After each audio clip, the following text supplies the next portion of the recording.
As many of you know, the association has a fellows designation. In fact, it's an elite group of researchers in finance that have been recognized over the years. Every year, the fellows select someone to join them. This year, it's my pleasure to announce that Douglas Breeden, the William W. Priest Professor of Finance and former Dean of the Fuqua School of Business at Duke University, has been selected by the fellows to join them as the new fellow of the American Finance Association. Doug it's a personal pleasure for me to be able to announce this, because Doug is a great personal friend of mine. We overlapped at Stanford when I was a student, and I have had many pleasant interactions with him over the years.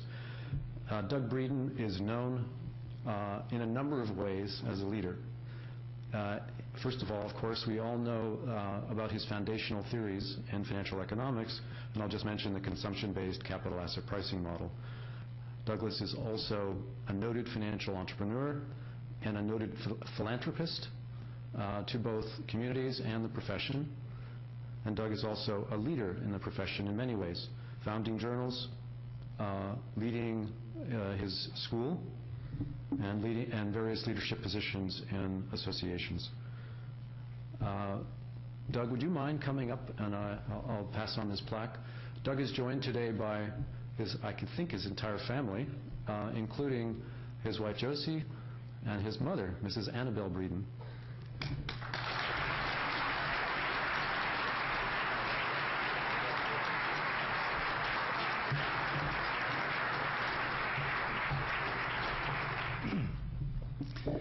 Thank you, Darrell. I think when I got that note from Jeremy Stein that I'd been selected as a fellow, I was on a conference call when I read your email, Jeremy, and I let out a yelp that I think startled the people I was on the call with, kind of a board.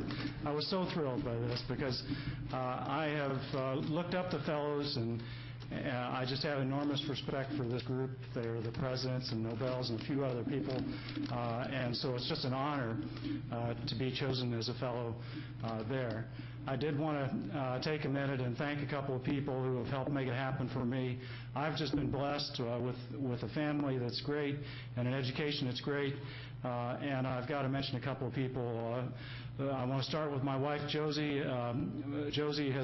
We've been married 38 years, and so she was with me when I sat on the bed at Stanford and worked on what became the consumption-based CAPM, and she's been an enormous support throughout my academic career, especially.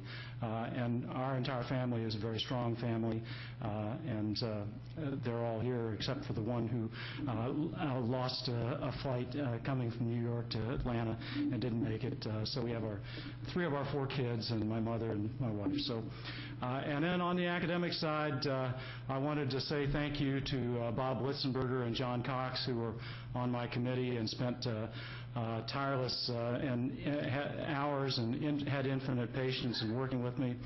And then as I think about it, Bill Sharp and Sandy Grossman were also important, and they did not have infinite patience, but they were great teachers. And they were a little different, Darrell, as I suspect you will recall as well, because we were both out there hanging around.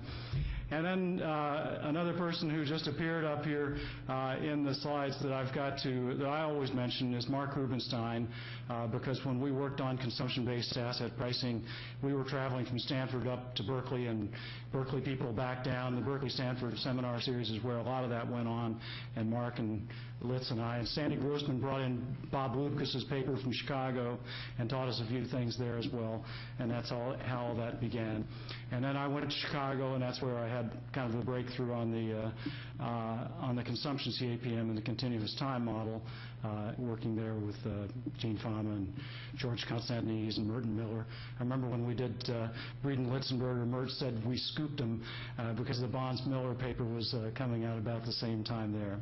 And then on to Duke, and we have Cam Harvey and Fish Viswanathan and my colleagues there that are great. So I've been thrilled. I've been blessed with so many people. Actually, the last person I want to recognize was probably the most important one to me.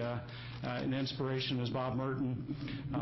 Obviously, my work follows on Bob's, and I just fell in love with his work and said, gee, I'm going to try to go one better, and he's given me encouragement throughout my career in doing that. So thank you, Darrell, and thank you, fellows. I'm just thrilled.